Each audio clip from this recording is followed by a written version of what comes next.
నమః శివాయ. జగద్గురు శ్రీమద్ ఆదిశంకరాచార్యుల వారు రచించిన శివానందలహరి స్తోత్ర గ్రంథంలో 17వ శ్లోకం ఇలా ఉంది.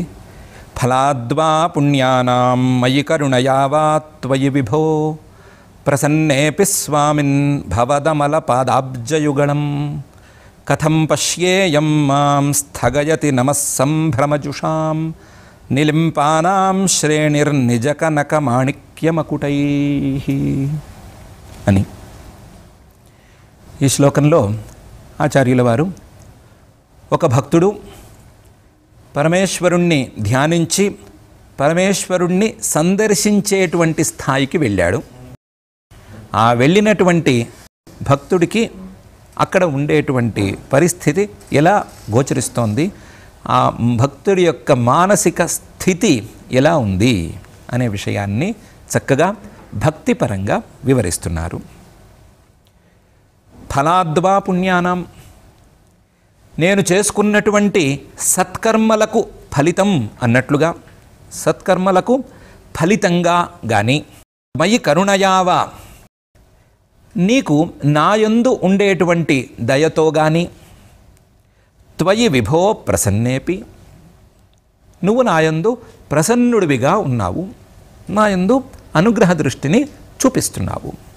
ప్రసన్నేపి స్వామిన్, ఈ ముల్లోకాలకి అధిపతిగా ఉండేటువంటి ఓ పరమేశ్వర, భవదమల పాదాబ్జయుగలం, భవత్ నీ యొక్క అమల నిర్మలమైనటువంటి పాదార విందాల యొక్క యుగళం జంటను, భవదమల పాదాబ్జ యుగళం కథం పశ్యేయం, ఎలా నేను చూడగలుగుతాను, చూడటానికి వీలు కనిపించటం లేదు. ఎందుకు? మాం స్థగయతి, నన్ను అడ్డుకుంటోంది.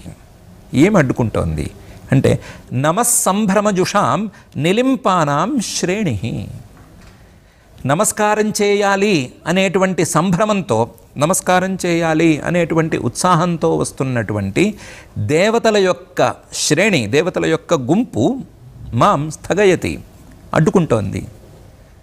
వాళ్ళు నీకేమడ్డమయ్యా అంటే నిజ కనక మాణిక్యమకుటై, వాళ్ళు నాకంటే ముందు నీ యొక్క పాదాల మీద పడిపోతున్నారు. పడిపోతున్నప్పుడు వాళ్ళ యొక్క కిరీటాలు, ఆ కిరీటాలలో ఉండేటువంటి మాణిక్యాల యొక్క ధగధగలు ఇవన్నీ అక్కడ అడ్డంగా ఉన్నాయి. దేవతల యొక్క కిరీటాలు నీ పాదాలకు నా కళ్ళకు మధ్య అడ్డంగా నిలుస్తున్నాయి కాబట్టి నీ పాదార విందాలను పట్టుకోవాలనే నా ప్రయత్నానికి ముందు నీ పాదార విందాలను చూడాలి అనేటువంటి ఆలోచనకు కూడా ఇవి అడ్డంగా ఉన్నాయి. కిరీటాలు ఇవన్నీ కూడా అడ్డంగా ఉండి నీ పాదార విందాలు నాకు కనిపించడం లేదు అని అందంగా ఈ శ్లోకంలో చెప్తున్నారు. ఫలాద్వా పుణ్యానాం, నేను చేసుకున్నటువంటి సత్కర్మలు, శివారాధనలు, శివభక్తిపరమైనటువంటి స్తోత్రాలను మొదలైన వాటిని నోటితో ఉచ్చరించటం, శివపూజను చేతులతో చేసుకోవటం, లేదా శివ కైంకర్యానికి వీలుగా నా శరీరాన్ని వాడుకోవటం, నా మనస్సుతో శివధ్యానాన్ని చేసుకోవటం లాంటి పుణ్యప్రదమైనటువంటి కర్మలకు ఫలితం ద్వారా కానీ, లేదా నేను చేసుకున్నటువంటి ఈ పుణ్యాలకు ఫలితంగా నీవు నా యందు చూపించేటువంటి అనుగ్రహ బుద్ధి ద్వారా కానీ మయి కరుణయావా త్వయి విభో ప్రసన్నేపి, నీవు నా యందు చాలా అనుగ్రహంతో ఉన్నావు, అనుగ్రహంతో నీ దర్శనాన్ని కూడా ప్రసాదించావు అని అనుకుందాం. ప్రసన్నేపి స్వామిన్, నువ్వు ముల్లోకాలకి గురువు అవటం చేత, ముల్లోకాలకి అధిపతివి అవటం చేత, పరమేశ్వరుడివి అవటం చేత భవదమల పాదాబ్జయుగళం కథం పశ్యేయం అనే స్థితి ఏర్పడుతోంది. నీ యొక్క నిర్మలమైన పాదార విందాల జంటను, రెండు పాదార విందాలను, పద్మాల్లాంటి పాదార విందాలను కథం పశ్యేయం, నేను ఎలా చూడగలను? నీ పాదాలను చూసేటటువంటి పరిస్థితి నాకు ఉండటం లేదు, కలగటం లేదు. ఎందుకు? నమస్సంభ్రమజుషాం నిలింపానాం శ్రేణి నిజ కనక మాణిక్యమకుటై మాం స్థగయతి. నీకు నమస్కారం చేయటానికి వచ్చినటువంటి దేవతల యొక్క సమూహం కొంచెం నాకంటే ముందుంది. ముందు ఉండటం వలన వారు ముందు నీ పాదాల మీద పడిపోయారు. పడిపోవటం వలన వారి యొక్క కిరీటాలు నిజ కనక మాణిక్య మకుటై, బంగారంతో ధగధగలాడుతున్నటువంటి ఆ బంగారపు కిరీటాల మీద రత్నాలు కూడా ఉండటం వలన రత్నాలతో ధగధగలాడుతున్నటువంటి కిరీటాలతో నాకు అడ్డం పడిపోతున్నారు. అడ్డం పడిపోవటం వలన నీ పాదార విందాల యొక్క దర్శనం కావటం లేదు అని ఈ శ్లోకంలో అందంగా ఆచార్యుల వారు చూపిస్తున్నారు. ఇలా చూపించటం ద్వారా 2-3 అంశాలను మనకు పరిచయం చేస్తున్నారు. ఒకటి, పరమేశ్వరుడి యొక్క అనుగ్రహం, పరమేశ్వరుడి యొక్క దర్శనం కావాలి అంటే ఆ పరమేశ్వరుడి అనుగ్రహాన్ని సాధించి పెట్టేటువంటి సత్కర్మల యొక్క ఆవశ్యకత చాలా ఎక్కువగా ఉంది. సత్కర్మలకు ఫలితంగా మాత్రమే పరమేశ్వర దర్శనాన్ని పొందగలము. స్వకర్మణ తమభ్యర్చ్య సిద్ధిం విందతి మానవః అనేటువంటి భగవద్గీతా వచనం ప్రమాణంగా తీసుకున్నట్లయితే వారు చేసుకోవలసినటువంటి స్వకర్మలు అవే పుణ్యకర్మలు. ఆ పుణ్యకర్మల ద్వారా మాత్రమే ఈ పరమేశ్వరానుగ్రహం, దాని ద్వారా పరమేశ్వర దర్శనం ఏర్పడుతుంది అనేది ఒక అంశం. రెండవది, పరమేశ్వరుణ్ణి దర్శించటానికి కర్మలు అంటే మనసా వాచ శరీరంతో లేదా కాయేన మనసా వాచ అనే 3 కారణాలతోనూ పుణ్యకర్మలను చేసుకోవలసి ఉంది. శరీరంతో పరమేశ్వర అర్చన చేసుకోవలసి ఉంది. శరీరంలో ఉండేటువంటి అంగాలన్నిటినీ పరమేశ్వరార్చన వైపుగా మరలించుకోవలసిన అవసరం ఉంది. నోటితో పరమేశ్వరుణ్ణి ప్రతిపాదన చేసే, పరమేశ్వరుణ్ణి స్తుతి చేసే స్తోత్రాలను పారాయణ చేసుకోవలసి ఉంది. మనస్సులో ఆ పరమేశ్వరుడి యొక్క సగుణ నిర్గుణ రూపాలను యథోచితంగా ధ్యానం చేసుకోవలసిన అవసరం ఉంది. ఈ క్రియల ద్వారా, ఈ పుణ్యకర్మల ద్వారా మాత్రమే పరమేశ్వరుణ్ణి సందర్శించుకోవటం అనేది సాధ్యం. అయితే ఈ పుణ్యకర్మలు నేను చేశాను కాబట్టి పరమేశ్వరుడు నాకు దర్శనం ఇచ్చేస్తాడు అనేటువంటి అహంకారపూరితమైనటువంటి కర్తృత్వం ఉండే మాట అయితే దానికి ఫలితం పెద్దగా ఉండబోదు. అహంకారపూర్వకమైనటువంటి కర్తృత్వం, నేను చేశాను, నేనే కర్తను అనేటువంటి భావన మహాఫలితానికి సాధకుణ్ణి దూరం చేస్తుంది అని వేరువేరు సందర్భాల్లో భగవద్గీతలో పరమాత్మ బోధించాడు. వేరువేరు సందర్భాలలో వేరువేరే ప్రమాణ గ్రంథాలు కూడా బోధించి ఉన్నాయి. కాబట్టి అలాంటి కర్తృత్వ భావన లేనటువంటి ఈ పుణ్యకర్మల ద్వారా మాత్రమే పరమేశ్వరుడు అనుగ్రహిస్తాడు. కాబట్టి నిన్ను సందర్శించబోవటం నా యొక్క పుణ్యాల, నేను చేసుకున్నటువంటి పుణ్యాల ఫలితం అని నేను అనుకోవటం లేదు. త్వయి కరుణయ, నాయందు నీకు ఉండేటువంటి దయ దానికి కారణం అని అనుకుంటాను. అంతే తప్ప నేను అనేటువంటి అంశం ఇందులో లేదు. నేను కర్తను అనేటువంటి భావన లేదు అనే అంశం కూడా చాలా ప్రధానమైనటువంటి అంశం. కర్తృత్వ భావన లేని శివోపాసన పరమేశ్వర సాక్షాత్కారానికి హేతువు అనే అంశం చాలా ప్రధానమైనటువంటి అంశం.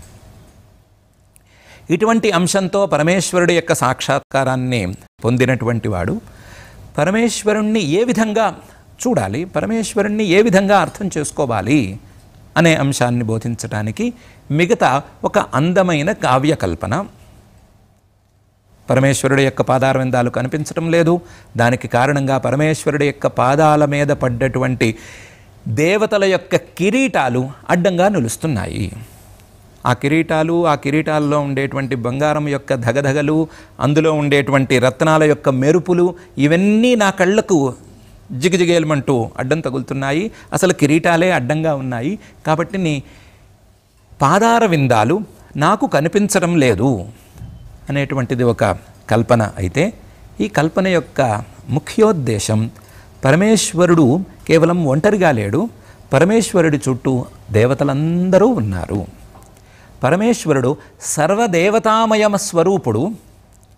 పరమేశ్వరుడు సర్వదేవతామయ స్వరూపుడు. అంతే తప్ప పరమేశ్వరుడు వేరు, దేవతలు వేరు, పరమేశ్వరుడు వేరే చోట ఉంటాడు, దేవతలందరూ వారి వారి స్థానాల్లో ఉంటారు అనేటువంటి మాట లేదు అనేటువంటి అంశం. ఈ అంశం కొంచెం కావ్యమయంగా తెలుస్తోంది. కవులు రాసేటువంటి విధానాల ప్రకారమే ఈ అంశం ఉంది. ఈ అంశం మనకు తెలుస్తోంది. మొదటి 3 అంశాలు చాలా స్పష్టంగా పదాలతో తెలిసిపోతున్నాయి. శాస్త్రీయమైన అంశాలు శాస్త్రాలు చెప్పే ధోరణితో పదాల ద్వారా తెలుపుతూ ఈ ప్రధానమైనటువంటి అంశాన్ని పరమేశ్వరుడు సర్వదేవతామయ స్వరూపుడు అనేటువంటి అంశాన్ని ఆచార్యుల వారు కాస్తంత కావ్యంగా కల్పించి అందమైనటువంటి కల్పన చేసి దేవతలందరూ ఉన్నారు, దేవతలందరూ కింద పడి ఉన్నారు, ఆ పడినటువంటి దేవతల యొక్క కిరీటాలు అడ్డం వస్తున్నాయి అనేటువంటి ఒక కల్పన చేసి ఆ కల్పన ద్వారా దేవతలందరూ ఒకే చోట ఉన్నారు, ఆ సమస్త దేవతామయ స్వరూపుడే పరమేశ్వరుడు అనేటువంటి భావాన్ని మనకు కలుగజేస్తున్నారు.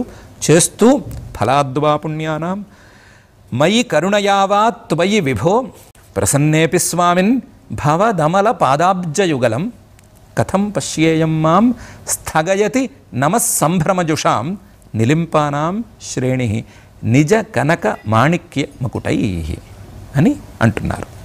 ఈ శ్లోకంలోని భావాలనే కొంచెం మార్చి జగద్గురు శ్రీమద్ ఆదిశంకరాచార్యుల వారు శివానందలహరి స్తోత్రంలో 18వ శ్లోకంలో ఇలా అంటున్నారు. 17వ శ్లోకంలో చెప్పినటువంటి భావాలను కొంచెంగా మార్చి ఆ భావాన్ని దృఢం చేసేందుకు ఈ శ్లోకంలో ప్రయత్నిస్తూ ఇలా అంటున్నారు. త్వమేకో లోకానాం పరమఫలదో దివ్య పదవీం వహంతస్తన్మూలాం పునరపి భజంతే హరిముఖాః కియద్వా దాక్షిణ్యం తవ శివమదాశా చ కియతి కదా వా మద్రక్షాం వహసి కరుణాపూరితదృశా అని. ఓ పరమేశ్వర, త్వం ఏకః, నువ్వు ఒక్కడివే. త్వమేకః లోకానాం పరమ ఫలదః, నువ్వు ఒక్కడివే. లోకానాం, లోకంలో ఉండేటువంటి అందరికీ, వీరు వారు అని లేకుండా అందరికీ పరమ ఫలదః, మొదటి ఫలితం నుంచి ఆఖరి ఫలితం, చివరి ఫలితం దాకా ఇచ్చేటువంటి వాడివి. త్వమేకో లోకానాం పరమ ఫలదః. దానికి తార్కాణంగా దివ్య పదవీం వహంతః త్వన్మూలాం పునరపి భజంతే హరిముఖాః.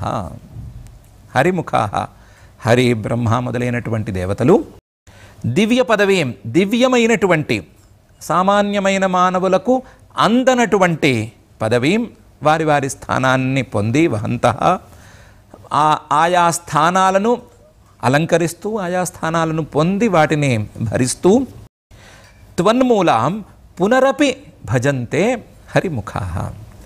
పదవి త్వన్మూల, నీవు ఇచ్చినటువంటి పదవి, మళ్ళీ పునరపి భజంతే హరిముఖాః, ఆ పదవి కాక శాశ్వతమైనటువంటి పదవిని, శాశ్వతమైనటువంటి స్థానాన్ని అందుకోవటానికి కూడా నిన్నే మళ్ళీ మళ్ళీ చేరుతున్నారు, నిన్నే సేవిస్తున్నారు. కియద్వా దాక్షిణ్యం తవ, నీ యొక్క భక్తాభిప్రాయానుసరణం ఎంతుంది? కియద్వా ఎంతుంది? దాక్షిణ్యం భక్తాభిప్రాయానుసరణం తవ నీకు. శివ, ఓ పరమేశ్వర, మదాశాచ కియతి, నా యొక్క ఆశ కియతి ఎంత ఉంది, నా యొక్క ఆశకు అంతులేదు, నీ దాక్షిణ్యానికి కూడా అంతులేదు. కియద్వా దాక్షిణ్యం తవ శివ మదాశాచ కియతి కదా వా మద్రక్షాం మద్వహసి. ఇంతమందిని పరిపాలిస్తున్నటువంటి నువ్వు, ఇంతమందిని రక్షిస్తున్నటువంటి నువ్వు ఎప్పుడు నా రక్షను లేదా నన్ను రక్షించటాన్ని నెత్తినేసుకుంటావో తెలియటం లేదు.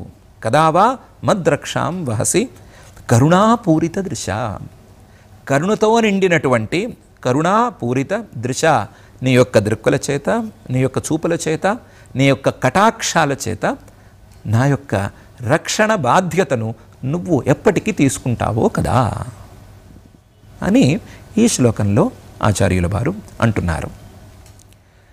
త్వమేకో లోకానాం పరమ ఫలదః, లోకంలో ఉండేవారందరికీ కూడా నువ్వే పరమ ఫలదః, మొత్తం పరమ ఫలితాలను అందించగలిగిన వాడివి. ఆ ఫలితం ఎంత గొప్పదైనా సరే, ఆ ఎంత గొప్పదైనా సరే ఇవ్వగలిగినటువంటి సామర్థ్యం నీకు మాత్రమే ఉంది. పరమ ఫలదః. హరిముఖాః, హరి బ్రహ్మ మొదలైనటువంటి దేవతలు త్వన్మూలాం దివ్య పదవీం భజంతే, నీ ద్వారా వారు వారు పొందవలసినటువంటి దివ్యమైన పదవులను పొందుతారు. మళ్ళీ పునరపి భజంతే, అంతకు మించి పై స్థాయిని అందుకోవాలన్నా సరే నిన్నే శరణు వేడుతారు. అయితే నీ యొక్క దాక్షిణ్యం, కియద్వా దాక్షిణ్యం, నీ భక్తాభిప్రాయానుసరణం భక్తులను అనుగ్రహించాలి అనేటువంటి నీ యొక్క కోరిక ఎంతుందో లెక్కలేదు. ఫలితాలను అందుకోవాలి అనేటువంటి ఆశ నాలో ఎంతుందో దానికి ఒక లెక్కలేదు. కియద్వా దాక్షిణ్యం తవ శివ మదాశాచకీయతి, నువ్వు అందరికీ మంగళాలను అందించేవాడివి, మంగళాలను అందుకోవలసిన వాడిని నేను. మనిద్దరికీ ఉండేటువంటి సంబంధం ఇది. నువ్వేమో మంగళాలను అందించేవాడివి, మంగళాలను అందుకోవలసిన వాడిని నేను అనేటువంటి సంబంధం. కదావామద్రక్షాం వహసి, నువ్వు ఎప్పటికీ నన్ను రక్షిస్తావో కదా. కరుణా పూరిత దృశ, కరుణతో నిండినటువంటి నీ చూపుతో నా యొక్క రక్షణను నువ్వు ఎప్పటికీ వహిస్తావో కదా. నా రక్షణ అనేది నీకేం పెద్ద పనేం కాదు, ఎందుకంటే నువ్వు చూస్తే చాలు నాకు రక్షణ కలిగిపోయినట్లే అని ఈ శ్లోకంలో ఆచార్యుల వారు చక్కగా అందంగా చెప్తున్నారు. ఈ శ్లోకం చూడటానికి చాలా మామూలుగా కనిపిస్తోంది. చూడటానికి ఏంటో కొంచెం కావ్యంలో ఉండేటువంటి చమత్కారాలు అంశాలు ఉన్నట్లుగా అనిపిస్తోంది. ఏదో కోరుకోవలసినటువంటి కోరికలను కోరుకునేటువంటి శ్లోకంగా అనిపిస్తోంది. కానీ చెప్పదలుచుకున్నటువంటి అంశాలన్నిటినీ ఆచార్యుల వారు ఈ శ్లోకంలో చెప్పేశారు. అది ప్రారంభంలోనే త్వమేకః, నువ్వొక్కడివే ఉండగా వేరు వేరు దేవతల స్వరూపంతో నువ్వే భాసిస్తున్నావు. నువ్వొక్కడివే, నీకు భేదం అనేది లేనే లేదు, నీకు ఏ రకమైనటువంటి భేదము లేదు.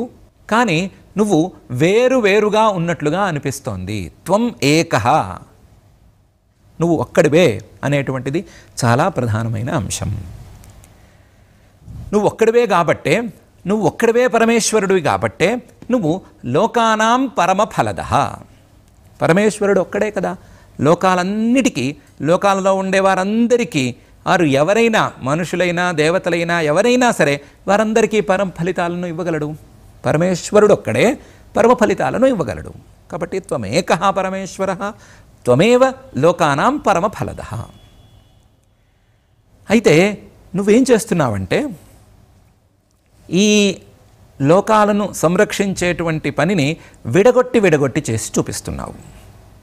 అందుకనే పురాణ గ్రంథాల్లోనూ అక్కడక్కడ మొదట్లో కేవలం పరమేశ్వర స్వరూపం మాత్రమే ఉండేది అని, లేదా పరమాత్మ యొక్క నిర్గుణ స్వరూపం మాత్రమే ఉండేది అని, ఆ నిర్గుణ స్వరూపం కొన్ని కారణాల వలన, మాయా ప్రాబల్యం వలన, మాయ దానికి చేరటం వలన ఈశ్వర స్వరూపంగా మారింది అని, ఈశ్వర స్వరూపంగా ఉండేటువంటి ఆ యొక్క రూపం నుంచే బ్రహ్మ, విష్ణువు, రుద్రుడు అనేటువంటి రూపాలు ఆవిర్భవించినాయి అని, అందులోనూ ఆ ఈశ్వర స్వరూపానికి కారణమైనటువంటి లేదా పరమాత్మ యొక్క నిర్గుణ స్వరూపాన్ని సగుణ రూపంగా మార్చగలిగినటువంటి మాయలో ఉన్న 3 గుణాల యొక్క ప్రభావాన్ని దృష్టిలో ఉంచుకుని, సత్వగుణాన్ని ప్రధానంగా ఉంచుకుని, దాన్ని పాలనానికి ఒక చిహ్నంగా మార్చుకుని విష్ణువు అనే రూపం ఏర్పడింది అని, రజోగుణాన్ని క్రియాశీలమైనటువంటి గుణాన్ని దృష్టిలో ఉంచుకున్నట్లయితే బ్రహ్మ అనే రూపం ఏర్పడింది అని, సంహార ప్రధానమైనటువంటి తమో గుణాన్ని దృష్టిలో ఉంచుకుంటే రుద్రుడు అనేటువంటి పేరుతో ఒక రూపం ఏర్పడింది అని మనకు ప్రామాణిక గ్రంథాలు తెలియచేస్తున్నాయి. ఒకే రూపం త్వమేకః, ఒకే రూపం వేరు వేరు రూపాలను ధరించింది. ఒకే రూపం నుండి వేరు వేరు రూపాలను ఆవిర్భవించటాన్ని మాలాంటి వాళ్ళు సామాన్యులు అర్థం చేసుకునేందుకు వీలుగా పురాణ గ్రంథాలు పరమేశ్వరుడు అనే ఒక ఆయన ఉండేవాడు, లేదా ఒక ఆయన పరమాత్మ, ఆయన యొక్క ఆజ్ఞతో బ్రహ్మ, విష్ణువు, రుద్రుడు వారి వారి పనులను చేస్తున్నారు. ఆయన యొక్క ఆజ్ఞతోనే వీరు స్వస్వకర్మలలో, బ్రహ్మగారు సృష్టికర్మలోనూ, విష్ణువు గారు పాలనలోనూ, రుద్రుడు గారు సంహారంలోనూ నిమగ్నమై ఉన్నారు అని బోధిస్తున్నాయి. ఆ బోధనకు తాత్పర్యం ఇంతే. ఒకే పరమేశ్వరుడి యొక్క 3 అంశాలు ఇవి.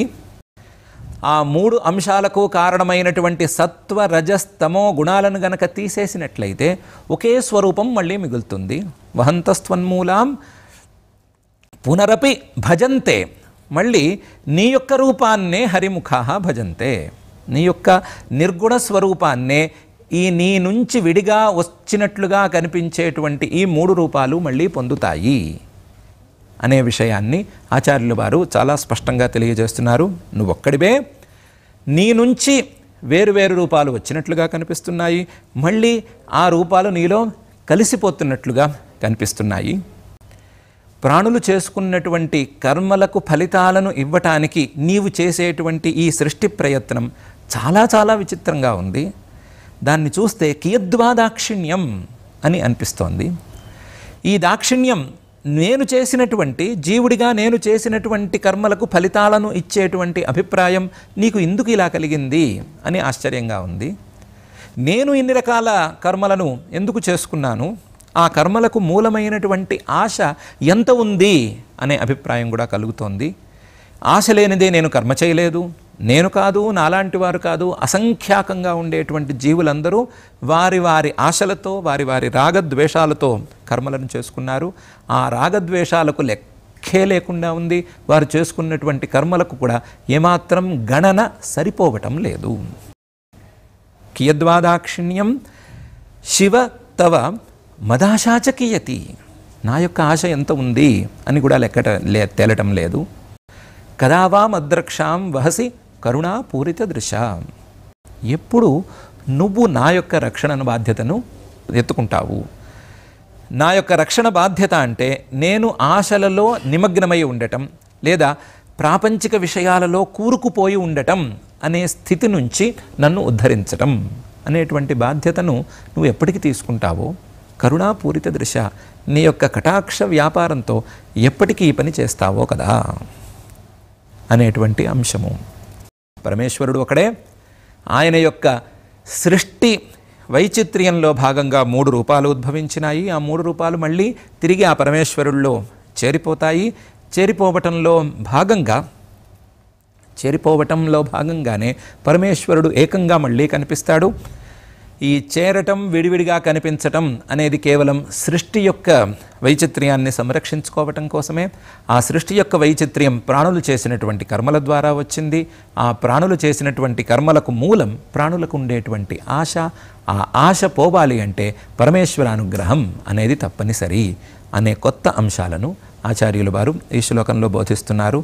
చాలా సామాన్యంగా ఏదో సామాన్య కవి రాసినట్లు ఉండేటువంటి ఈ శ్లోకంలో ఆచార్యుల వారు వేదాంత సిద్ధాంతాన్ని మొత్తం కూర్చి మొత్తం పిండి ఉంచారు అని మనం చెప్పుకోక తప్పదు. ఆచార్యుల వారు ఈ సందర్భంగా తన పద విన్యాసంతో శివకేశవ భేదం లేదు అనేటువంటి అంశాన్ని కూడా ఈ శ్లోకంలో చెప్తున్నారు అని స్పష్టంగానే తెలుస్తోంది. త్వమేకః పునరపి భజంతే హరిముఖాః, నువ్వొక్కడివే, నీ నుండి వచ్చినటువంటి ఈ బ్రహ్మ విష్ణువులు మొదలైనటువంటి వారు మళ్ళీ నిన్నే చేరతారు అనే అంశం ద్వారా ఈ శివ కేశవులకు ఏమాత్రం భేదం లేదు. శివకేశవులు ఒకే పరమాత్మ యొక్క 2 కోణాల వంటి వారు, ఒకే పరమేశ్వరుడు యొక్క 2 అంశాలు మాత్రమే వీరు, 2 గుణాలకు ప్రాతినిధ్యాన్ని మాత్రమే వహిస్తున్నారు అనే విషయం కూడా చాలా స్పష్టంగా తెలుస్తోంది. ఈ తెలుస్తున్నటువంటి అంశాన్నే శివపురాణంలో సృష్టిఖండంలో ఇలా చెప్పారు.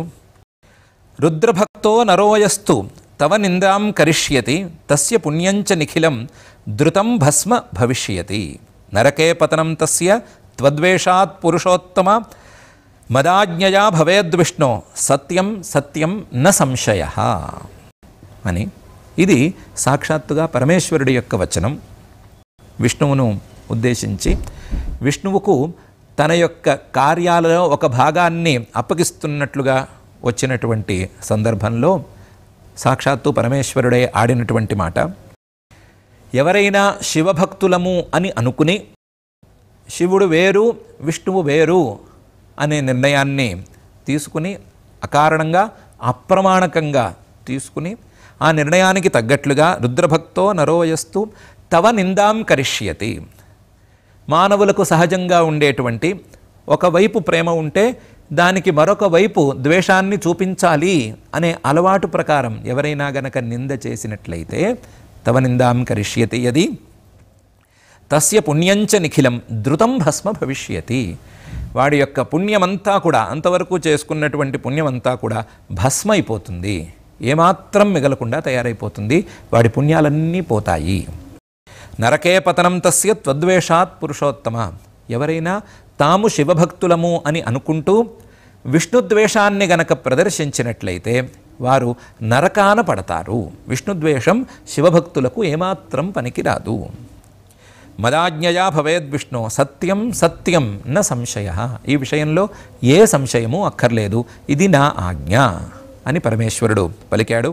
అదే సందర్భంలో శ్రీమన్మహావిష్ణువు కూడా త్వాం యస్ సమాశ్రితో నూనం మామేవ స సమాశ్రితః అంతరం యశ్చ జానాతి నిరయే పతతి ధ్రువం అనే ఇదే విషయాన్ని స్థిరీకరించాడు.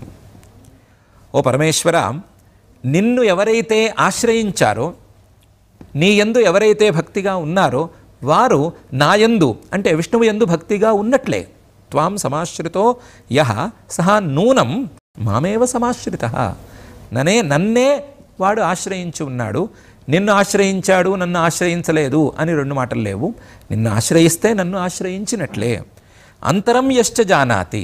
అదేంటి శివుడు వేరు విష్ణువు వేరు కదా అనే మాట గనక వచ్చినట్లయితే, భేదం అనేటువంటిది ప్రసక్తమైతే గనక అంతరం యశ్చ జానాతి నిరయే పతతి ధ్రువం. ఈ భేద జ్ఞానానికి ఫలితంగా నరకాన పడిపోతాడు.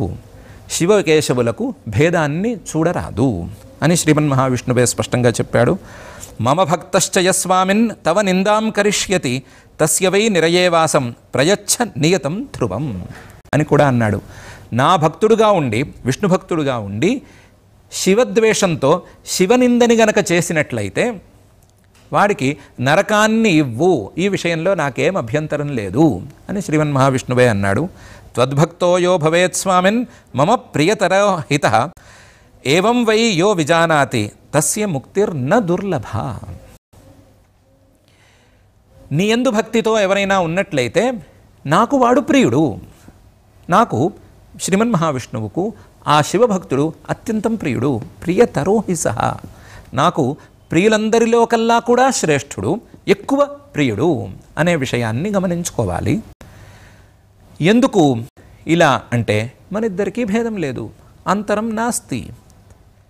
ఈ విషయాన్ని గనక సరిగ్గా అర్థం చేసుకోగలిగినట్లయితే ఒకే పరమేశ్వరుడు యొక్క, ఒకే పరమాత్మ యొక్క మూడు గుణాలకు ప్రతీకగా ముగ్గురు దేవతలు ఉన్నారు.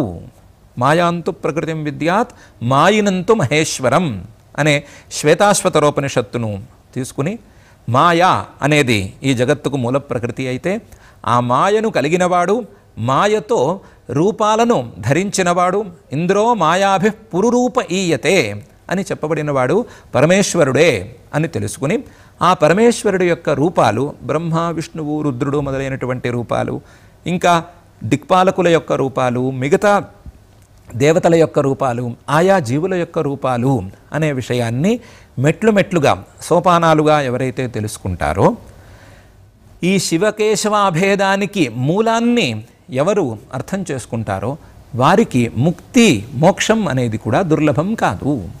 తస్య ముక్తిరపి సులభ అనే విషయం శ్రీమన్మహావిష్ణువే సాక్షాత్తుగా చెప్పి ఉన్నాడు. కాబట్టి పరమేశ్వరుడు యొక్క సృష్టి లీలలో ఈ భేదం మనకు తెలుస్తూ ఉంది. పరమేశ్వరుడు సృష్టి చేసేటువంటి సందర్భంలో మాయా సహాయంతో ఈ లోకంలో ఉండేటువంటి పదార్థాలను సృష్టి చేసినట్లుగానే, ఈ లోకంలో ఉండేటువంటి పదార్థాలను సృష్టి చేయడానికి వీలుగా బ్రహ్మగారిని సృష్టి చేసి ఆయన ద్వారా సృష్టి చేసినట్లుగానే ఆయా దేవతా భేదాలను కూడా సృష్టి చేసి పెట్టాడు. ఆయా దేవతా భేదాలన్నీ పరమేశ్వరుడి యొక్క ఒక లీలా భేదాలే తప్ప వేరు కావు. అందులోనూ శివకేశవులకు కానీ బ్రహ్మ విష్ణు మహేశ్వరులకు కానీ ఏమాత్రం భేదం లేదు. పురాణాలలో ఉండేటువంటి హెచ్చు తగ్గుల మాట కేవలం ఆయా సందర్భ సౌకర్యం కోసమే కానీ పరమేశ్వరుడు వేరు, పరమేశ్వరుడి యొక్క భేదాన్ని ప్రతిపాదించాలి అనే అభిప్రాయంతోనైతే కాదు అనే విషయం మనం చాలా బలంగా అర్థం చేసుకోవాలి అని ఆచార్యుల వారు భావిస్తున్నారు. ఆ భావంతో త్వమేకో లోకానాం పరమఫలదః అని అంటున్నారు. త్వమేకః అనేది ప్రధానంగా అంటున్నారు. త్వమేకః కాబట్టే లోకానాం పరమఫలదః అనేది కుదురుతుంది అని అంటున్నారు. దివ్య పదవీం వహంతస్త్వన్మూలాం పునరపి భజంతే హరిముఖాః. త్వన్మూలాం నీ నుంచి వేరుబడి దివ్యమైనటువంటి పదవులను అందుకున్నట్లుగా కనిపిస్తున్నటువంటి హరి బ్రహ్మ మొదలైనటువంటి వారు ఆ పదవుల యొక్క కాలం పూర్తయిపోగానే, ఆ పదవుల యొక్క అవసరం తీరిపోయిన వెంటనే, ఆ ఉపాధి కలిసిపోగానే పునరపి భజంతే మళ్ళీ నీలో చేరిపోతున్నారు.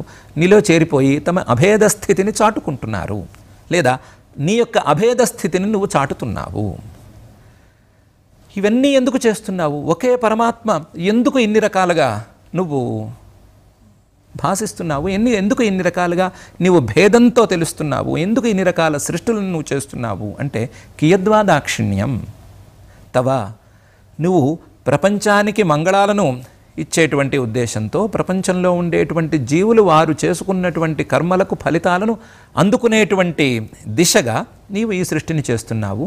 నీ యొక్క దాక్షిణ్యం, భక్తాభిప్రాయానుసరణం లెక్కలేనంత ఉంది. నేను కర్మలను చేసుకోవటానికి వీలుగా నేను పెంచి పోషించుకున్నటువంటి ఆశ మదాశాచకీయతి, అది ఎంత ఉందో అర్థం కావటం లేదు. అది నాతో కర్మలను చేయిస్తూనే ఉంది, ఫలితాల వైపు నన్ను తోస్తూనే ఉంది. కానీ నువ్వు ఎప్పటికో ఒకప్పటికీ ఈ ఆశా సాగరం నుంచి నన్ను ఉద్ధరించి తీరాలి, నన్ను రక్షించి తీరాలి. అది ఎప్పటికి జరుగుతుందో కదావా మద్రక్షాం వహసి కరుణా పూరిత దృశ. నువ్వు ఒక్కసారి కరుణతో నన్ను చూస్తే చాలు, నాకు ఈ ఆశా సాగరం నుంచి విముక్తి లేదా ఉద్ధరణ అనేది తప్పనిసరిగా జరుగుతుంది అనే అందమైన, చాలా చక్కని శాస్త్రీయమైన సిద్ధాంతాన్ని ఆచార్యుల వారు ఈ శ్లోకంలో ఉంచారు. ఈ శ్లోకంలో ఆచార్యుల వారు చెప్తున్నటువంటి గత శ్లోకంలో ప్రారంభం చేసినటువంటి భావాన్ని మనం చాలా బలంగా పట్టుకుని, హరిహరులకు కానీ దేవతలకు కానీ ఎవరికీ కూడా పరమేశ్వరుడి కంటే భేదము లేదు. పరమేశ్వరుడు వేరు, వీరందరూ వేరు కాదు. పరమేశ్వరుడి యొక్క అంశాలు మాత్రమే వీరు అనే అంశాన్ని అర్థం చేసుకుందాం. అర్థం చేసుకోవటంతో పాటుగా మనం ఏ కారణంతో ఈ కర్మలకు తెగబడుతున్నాం అనే విషయాలను దృష్టిలో ఉంచుకుని ఆ ఆశ అనే కారణాన్ని గమనించి ఆ ఆశను పోగొట్టుకునేందుకు పరమేశ్వరుణ్ణి ఆశ్రయించేటువంటి సత్సంకల్పాన్ని పూనుదాం. పరమేశ్వరుణ్ణి ఆశ్రయించి మన లౌకికమైనటువంటి ఆశలన్నిటినీ పోగొట్టుకుని మనం పరిశుద్ధమైనటువంటి మనస్సుతో శాశ్వతమైనటువంటి ఆనందానికి చేరువయ్యే ప్రయత్నం చేద్దాం. ఓం నమః.